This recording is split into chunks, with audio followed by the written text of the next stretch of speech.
ابن عباس رضی اللہ تعالی عنہ سے یہ الفاظ جو ہیں وہ نقل کیے ہیں اور وہ الفاظ کیا ہیں؟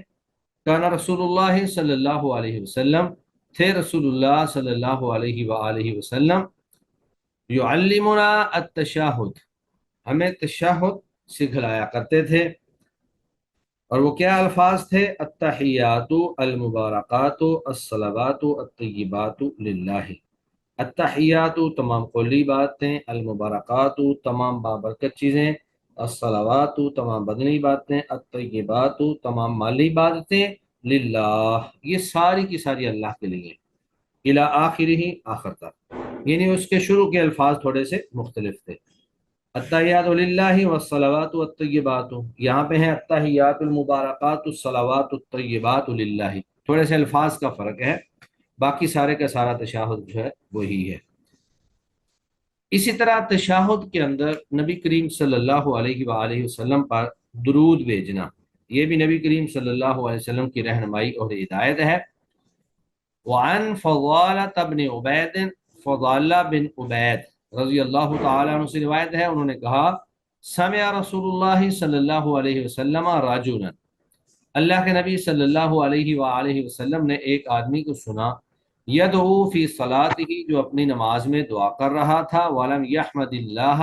اور اس نے اللہ کی تعریف بیان نہیں کی تھی، ولم یصلی علی النبی صلی اللہ علیہ وسلم، اور نہ ہی اس نے اللہ کے نبی پر درود بھیجا تھا۔ تو گویا کہ دعا کا یہ ادب ہے کہ جب بھی اللہ سے دعا کی جائے پہلے اللہ کی تعریف کی جائے اور اس کے بعد پھر نبی کریم صلی اللہ علیہ وسلم پر درود بھیجا جائے اور اس کے بعد دعا کی جائے۔ تو یہ دعا کی قبولیت کے اسباب ہیں، یعنی پہلے اللہ پر اللہ کی ثنا اور اس کے بعد نبی کریم صلی اللہ علیہ وسلم پر درود۔ فقال، تو اللہ کے نبی نے کہا، یعنی جب اللہ کے نبی نے یہ دیکھا کہ اس نے دعا سے پہلے نہ تو اللہ کی تعریف بیان کی ہے اور نہ ہی رسول اللہ صلی اللہ علیہ وسلم پر درود بھیجا ہے، تو اللہ کے نبی نے فرمایا عاجل ھذا، اس نے جلد بازی کی ہے۔ ثم دعاہ، پھر اللہ کے نبی نے اس کو بلایا، فقال، اور اسے کہا اذا صلی احدکم، جب تم میں سے کوئی شخص نماز پڑھے،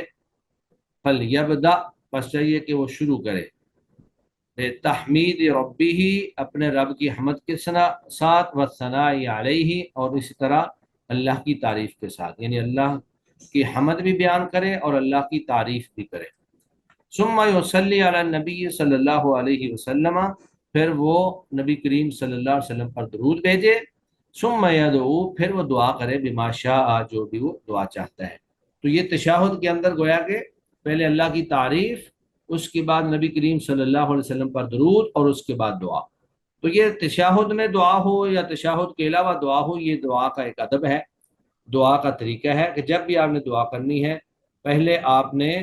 اللہ تعالیٰ کی تعریف بیان کرنی ہے، پھر نبی کریم صلی اللہ علیہ وسلم پر درود بھیجنا ہے، اور اس کے بعد آپ نے جو بھی آپ نے دعا کرنی ہے آپ دعا کریں۔ تو یہ عمل جو ہے، یعنی اللہ کی تعریف اور نبی کریم صلی اللہ علیہ وسلم پر درود، یہ عمل دعا کی قبولیت کا ذریعہ ہے۔ رواہ احمد، اس حدیث کو امام احمد نے، والثلاثۃ، اور ائمہ ثلاثہ نے روایت کیا ہے، وصححہ الترمذی، اور امام ترمذی نے، وابن حبان والحاکم، امام ترمذی، ابن حبان اور امام حاکم نے اسے صحیح قرار دیا ہے۔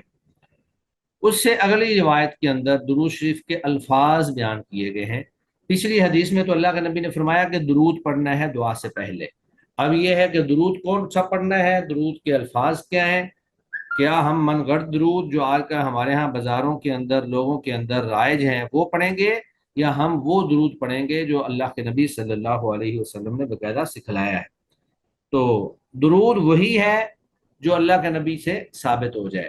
باقی ادھر ادھر کے کلمات بے شک وہ جتنے بھی اچھے ہوں یا ان کے جتنے بھی معانی اچھے ہوں، وہ درود نہیں ہو سکتے اور وہ مقام حاصل نہیں کر سکتے جو اللہ کے نبی صلی اللہ علیہ وآلہ وسلم سے سکھلائے ہوئے درود کا مقام ہے۔ وعن ابی مسعود رضی اللہ عنہ، سیدنا ابو مسعود، یہ ابو مسعود اور ہیں اور ابن مسعود الگ اور ہیں۔ ابن مسعود تو حضرت عبداللہ بن مسعود ہیں، اور یہ ابو مسعود جو ہیں یہ ان کے علاوہ ایک صحابی ہیں جن کا نام تھا عقبہ بن عامر، اور یہ ابو مسعود ان کی کنیت ہے۔ یہ بھی انصاری صحابی تھے، بدری صحابی ہیں، اور بیعت عقبہ ثانیہ میں شریک تھے، مگر اس وقت کم